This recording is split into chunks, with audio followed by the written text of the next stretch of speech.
Kia ora Universe and Kia ora New Zealand. This is Victoria Velasquez Vincent, your Miss Universe New Zealand 2024, and I am back with episode number 7 now of my chit chats with the Miss Universe New Zealand 2025 candidates, and somebody who I will be passing over my crown to is amongst this batch. So I hope you guys are all enjoying. I am here today with the beautiful Dana. How are you? I am so good, thank you. How are you? I'm good. So I want you to assume, obviously your loved ones, your nearest and dearest will be watching, but I want you to assume that there are a lot of people as well, because there will be, watching that don't know anything about you. So if you were to tell us like the most important things about you, what would you tell us? Oh, wow. Most important things about me. Okay. Well, I guess I'm 29. I live in the beautiful sunny Hawke's Bay now, although I actually grew up in the Waikato and spent many years living in Auckland. So I've really been all around in terms of New Zealand, I guess. Yeah, and I'm a lawyer, so that's what keeps me busy during the weeks. I specialize in corporate law, so I do, I guess, a lot of really just corporate company type law, which is really interesting, and yeah, definitely keeps me very busy. And on the weekends at the moment, I'm actually playing netball. So I've played netball all my life. It's just something that I think I've been doing it since I was 4 or 5. So just one of my favorite things. And yeah, the season's just started, so getting ready for another season. And that's, yeah, a big part of my life as well. So yeah, that's probably, I guess, a quick summary, a few things about me. Oh my goodness. So between like your work life in law, between your netball season now just starting, and then obviously Miss Universe New Zealand has been a busy couple months for you, and it's about to get even busier, you seem to be juggling quite a few things. Absolutely. I sometimes think, you know, when you're really busy, I always feel like that's kind of when you're at your most productive. And I think you know, somebody at some point said that if you want something done, ask a busy person. And that's sort of, I think, that really resonates with me when I sort of come through these really, really busy periods, like how life is very busy at the moment. But yeah, it's good. I mean, it's nice to have, you know, I guess I love my sport, and that's a really cool outlet to have as well. And so I think I have really good balance in my life, and yeah, it can be busy, and you know, at times there's a lot going on, but I think yeah, I feel like it just makes me more productive, and kind of like motivates me to get things done, and be more efficient with my time as well, I think. That's beautiful. And I am a big believer that being busy is a blessing. So just take the blessings as they come, I believe. Yeah, so I want to start this off super light and fun and a bit random. So I did a little bit of a stalk of your social media. I'm just scrolling through. And I've chosen one photo that I would like you to like tell me a story about, or like a fun fact about, or just like anything you want to tell me about this photo. Oh, okay. And obviously not just me, but everybody else watching. This one here. Oh, wow. Yeah, that's sort of a throwback. When was that? 2019? Yeah. Yeah. Yeah, okay, that was a really big day for me. I've always been a bit of like a Harry Potter fan, or Harry Potter nerd, if you want to call it that, and like grew up reading the books and everything. So yeah, I'm one of those people that will watch the movies over and over and over, but also has read the books over and over. So I just feel like it's my comfort thing, and I always come back to it. So growing up, I always wanted to, I guess, you know, I heard about all the Harry Potter, like the sets and things that you could go and see overseas, and that was something I always really wanted to do. So yeah, back in, I think that was 2019, my husband and I now did a trip to the States and Canada, which was really fun and really beautiful. And as part of that, we went to Universal Studios in LA, where they have the little all the Harry Potter stuff. So they've got a big ride, and they have like a little Hogsmeade Village set up, and little bits and pieces of the set, not like a fulsome set, but they have little bits and pieces. Yeah, so that photo was from that day, and we arrived there, and the outside of the ride looked just like Hogwarts Castle. So yeah, that was a photo of me being like living your dream. I love that. So childhood dream. I can imagine. So For someone that loves Harry Potter, right? I also love Harry Potter, but admittedly, I didn't read the books because they're very intimidating. They're big, but yeah. but if you like, which Harry Potter character do you think you resonate with the most? Or like, if you were a Harry Potter character, which one would you be? Oh, that's such a good question. That's right up my alley too. I think when I was a kid and when I was growing up, I really wanted to be Hermione. Like, I just idolized Hermione. I thought she was amazing. And I think, so if you had asked me like as a kid or as a teenager, I feel like I definitely would have said Hermione. I think it's kind of hard to say now. Like, I feel like I see so many cool things in all the personalities of all the different characters. And so it's really hard to say like one person, if that makes sense, because I think there's like so many really beautiful and admirable qualities in all of the characters, and they're all so different and like complement each other so well. So in a way, it's almost like all the main characters, like their personalities kind of come together to just create like a very cool group of people. So I don't know, it's hard to choose one now. But yeah, definitely Hermione. Like, historically, that would have been what I would have said, because I just thought she was so clever and smart and funny and amazing. I know, right? I love how she was so intelligent, but also just had like the sass to her. Yeah, she so did. She was so like cool about it as well. Yeah, I think I would be like a combination of Hermione, but then also I do have like the real like dorkiness of Ron. Yeah, So I was gonna so say like a mixture of the two. I feel like Ron sometimes. That's okay. We've all got our inner Ron. That's all right. As long as we just unleash him at the right time and not when things are really important. Absolutely. So you mentioned that you work in law, which is incredible, and that you also play netball. Yes. So law is obviously in quite, I mean, not necessarily in contrast, but like it's quite different to pageantry, right? Whereas netball, I guess there are some similarities in terms of like, you know, like the mental and the physical preparation. Do you think that there are any like skills that you've picked up in law and netball that you've applied to pageantry, or anything you've learned in pageantry now that you can actually take back to your career and the sports?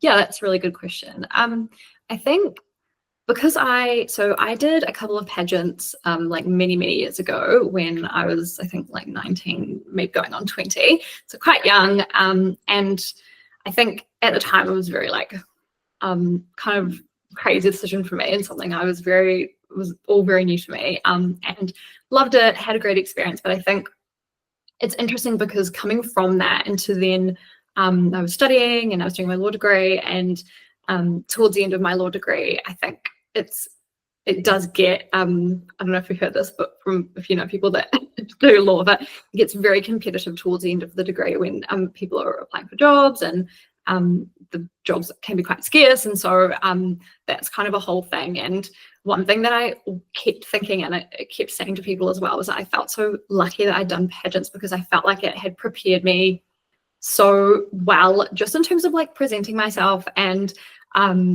you know, I would go along to like these interviews that I had, and I just felt really like, obviously I felt a little bit of nerves, but I just felt so, I guess, confident in myself and who I was. And I think that is something that you get from doing pageants, which it's really unlike anything else that you do in life, I think, which is what makes it so special. But yeah, I just think it prepared me so well. And people always, like, I would always get feedback. People would say, oh, you're so really good in interviews and everything. And I would think, oh, that's weird, but actually, like, maybe it's because I've like done a bit of pageantry. And that's something that definitely, I think it's such, like, I say this to a lot of people, I feel like doing a pageant is kind of like a personal development course, in that you really just work on yourself, and you're just there to be like the best version of yourself and do yourself proud and like your loved ones proud. And so yeah, I think there's a great deal of growth that comes from that, and that's something that I definitely feel I've had the benefit of in my life outside of that as well. And I think, I guess if you look at it the other way, now that I'm a lawyer, I'm very busy all the time. There's always urgent things coming across my desk, and sometimes timelines can be tight, and you know, there's big deadlines. And so I think that's something that's really overwhelming when you come into law, I guess, as like a grad, and you're not used to it. So that is something that does take some getting used to. And I think that you really just kind of learn just time management really, and how to be really efficient with your time, and you know, working smarter, not harder, even though we do work very hard, but trying to think of ways that you can, I guess, make yourself more productive and more efficient. And I think that's something that I feel like has helped me as well in my journey so far, with Miss Universe New Zealand, because, you know, there's so many things that you can focus, like there's so many different areas that you can focus on, and it can sometimes feel overwhelming that, you know, you have all these different events, and you have, you know, your charity work and all these things you're doing. So I think it does help to have a little bit of, you know, those time management skills. So yeah, I definitely think it goes both ways. I think, yeah, definitely some transferable skills, I think. I totally agree. Like, I feel like our careers, so I work in the construction industry, and our careers really prepare us for like the fast-paced nature of pageantry and like the juggling required. Like, I remember in my first pageant, like the organization was like warning us, like, we're going to be really busy, it's going to be like this, it's going to be like that. And I was like, this is chill. Like, I'm used to having people like screaming at me because I've got like work to finish in like 10 minutes ago, basically. And then I often actually compare like the communication required for pageantry to like back when I was in architecture school. Like, I remember we did our design crits and stuff. So there'd be like a panel of critics and critics, sorry. And like, as long as you knew your design to its absolute core, like you knew your design inside and out, every single detail, then no matter what they asked you, you were able to answer it. And I feel like pageantry is the same, but like it's yourself that's the piece of architecture. Like, as long as you know who you are, what you believe in, what you stand for, how you want to show up in pageantry, like ask me anything, I got this. Yeah, absolutely. I totally agree. So tell me, with less than 2 months, which is terrifying, but exciting for me, less than 2 months until the pageant, and all of these skills that you've built up throughout your career and your personal life, can you describe for me the version of you that we will be seeing come finals? Ooh, that's a really good question as well. I think, like, for me, really my focus coming into this was very much like, I just want to be proud of, I guess, what I bring to the table, and I want to have fun, and I want to meet these beautiful new girls and make friends, and I want to get to the, you know, final night and be able to walk out on stage and just feel really confident in myself and just really proud of what I was able to achieve, kind of regardless of the result. And I think, I guess in the past, like when I had done the other pageants when I was a bit younger, I feel like I got very caught up in, you know, like I was working towards the final night and thinking like, oh, am I gonna win, or am I gonna place the top 5, or am I gonna, you know, like thinking about all these things. And actually I think my focus now is just so completely different. Like, I'm very much here to just do the best that I can possibly do, and I think I'll just be really proud of that regardless of, you know, any of the result. And I think,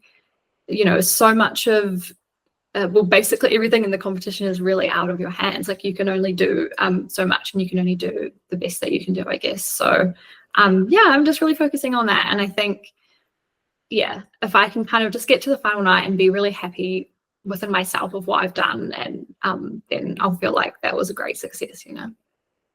That's beautiful. And I can't wait to witness all of that, first of all, and be cheering for you guys on the sidelines and not have to, like, I love this part of pageant season where I can just sit back and relax and just not have to do anything. Yeah, just watching it all unfold. And I know. No, it's so exciting to like be on the other side of it all. Yeah. With pageantry, obviously in New Zealand, it's not that big of a thing. And there's so many like misconceptions around pageantry and like the different portions and segments that pageantry has. But, and this is mildly controversial, but in the pageantry realm at least, if there was any, and you don't have to pick one, like you can say that there isn't, but if there was any portion or segment in the pageantry like process that you could remove, is there one? And if so, what would it be and why? Ooh, if there was something I could remove.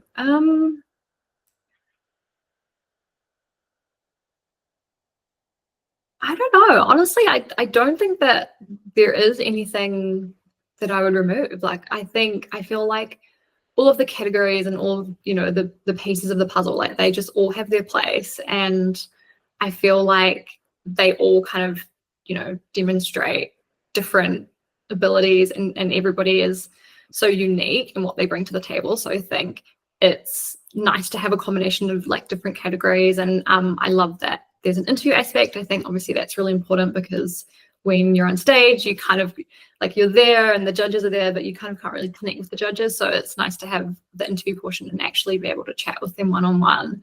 And then obviously you have your kind of like stage element as well. So I don't know. I don't think that, yeah, I don't necessarily think there is anything that I would remove.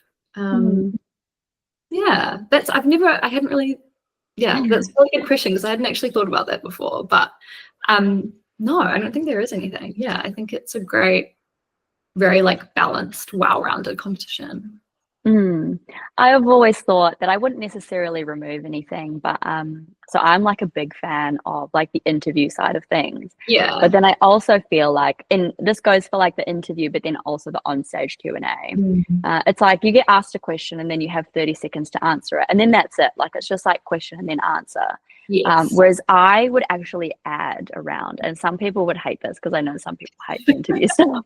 But I would actually add around where because like even the interviews are like 5 minutes long, right? Yeah. So like you're in the room for like 30 to 45 minutes with the judges, just you and the judges.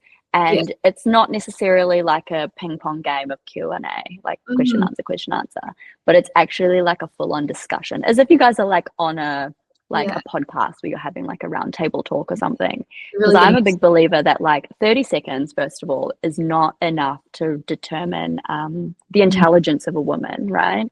I think a woman's, or men as well, like a person's ability to hold a conversation and even like ask questions in return, not just answer questions. Like it shows like a bit more of an inquisitive mind. Yeah, and you're really engaging with, I guess, like the subject matter and the questions. Yeah. So if I were to ever start a pageant, I don't know what I would call it, but I would add that in, that's for sure. I don't know how many people would apply because everyone hates the interview portion, but that's what I would do at least.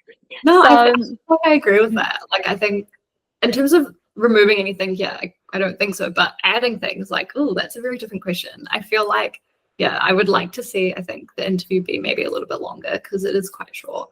And obviously it'd be good to kind of get a little bit more time, especially because you're kind of being interviewed by like a panel of judges. It's not like it's one-on-one. So I feel like could be nice to have a little bit more time and, get to kind of know each judge individually a little bit better. But yeah, absolutely. I was speaking to Advaita yesterday, and we were talking about how maybe I could, when I get back and like maybe at prelims or one of the other, like even rehearsals day or something, maybe I'm going to set up like a round table talk with everyone. I'm going to surprise everyone with I'm going to start my own little podcast on the day and see what you guys have to say to my questions. So I'm doing this thing and I have made a bit of a boo-boo. I'd like to apologize to Olivia, who was before you. I completely forgot to ask her something. So basically I'm getting every girl to leave me with a question that they want the next girl to answer, and you're not going to know who the next girl is, so it can't be anything like specific to her or anything. But I completely forgot to ask Olivia to give me a question. Oh no. So, my apologies, Olivia, and my apologies to you. I am evidently very forgetful today. But one of the last things that me and Olivia spoke about was like her journey of learning to love herself. And so I'm going to go based off that topic because it's similar to what she was saying. I'd like to know, what is something that you have learned to love about yourself throughout this pageant journey? Oh, that's a good question. Something that I've learned to love about myself. I think, like as a young girl and growing up, when I was younger, I feel like I was always very self-conscious about my height because I was always, I'm not that tall, but like I feel like people will always tell me in school, and when I came to uni, people would always say, "Oh, you're quite tall for a girl. You're quite tall." And so I think, even though I don't even think I'm really that tall, but that's something that's like I've always had, I guess, in the back of my head. And I think in my, I guess, late teens and early 20s, it was something I was quite like self-conscious about. But as I've gotten older, honestly, like gotten later into my 20s, and I just don't, it doesn't really bother me anymore. And I think it's really nice to, I feel like you kind of, as you get a little bit older and you kind of go from your early 20s into your late 20s, you kind of just come to a place where you just genuinely do really love yourself for who you are, what you are, and you just accept yourself, you know, the way that you are. And obviously everyone is so different and so unique, and that's a really great thing, because I couldn't think of anything worse than the whole world being full of people who were all identical to each other. Yeah. So I think you just really kind of learn to embrace that as you get a little bit older. And I think that kind of coming into this pageant journey, I just feel really content within myself, and I don't feel like self-conscious. I don't feel like I want to, you know, make improvements on myself. I think I just feel really happy with the way that I am, and yeah, just kind of going to try to be the best version of myself, I guess. So yeah, I'd say, yeah, it's a good place to be. And yeah. You know, I wish I had have heard you say that, or just someone tell me that story. Like when I was like late teens or early 20s, because I remember like life just used to be so daunting, and like it was so hard to love yourself back then because there was so much like outside noise getting in. But yeah, like you said, as you approach 30, and I am turning 30 this year, admittedly, I used to like shudder at the thought of turning 30. But now I'm at a point where I'm like, you know what? Heck yeah, I'm turning 30. Yeah. I can't wait to turn 30. Yeah. So yeah, I hope for all the younger women out there watching that, I hope that I hope that they take something away from that for sure. That's really beautiful. So before I forget again, could you please leave me with a question to ask the next girl? Okay, my question is, I want to know what motivates them. So I want to know what it is that motivates them, I guess, in their Miss Universe New Zealand journey, but also just broader than that, like in their life. Like, what is it that really motivates them and pushes them in their life? That's a really great question. I'm so glad I didn't forget to ask. Perfect. Thank you so very much. I wish you the best of luck in the rest of your preparations, and I can't wait to see you in the flesh and cheer for you while you're on stage. I'm a message away if you ever need anything, but other than that, thank you so much for your time, and I will see you so very soon. Oh, thank you so much for your time. So good to chat. Likewise. See ya. See ya.